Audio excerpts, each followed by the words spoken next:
অভিষেক ম্যাচেই দলের জয়ে অবদান রাখতে পেরে দারুণ খুশি পেসার তানজিম সাকিব। ৪১ রান করার সাথে নিয়েছেন উইকেট। রঙিন পোশাকের মতো বনেদি টেস্ট ক্রিকেটেও তানজিম চান নিজেকে মানিয়ে নিতে। চট্টগ্রাম থেকে আফনান পিয়ালের রিপোর্ট।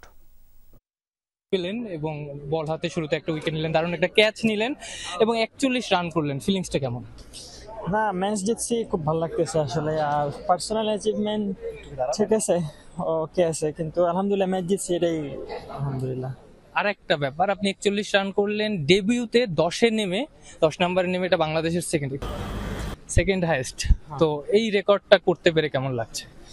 না, রেকর্ডের জন্য কখনো চিন্তা করি নাই, জাস্ট ওইখানে মেহেদী ভাইয়ের সাপোর্ট দিয়েছি।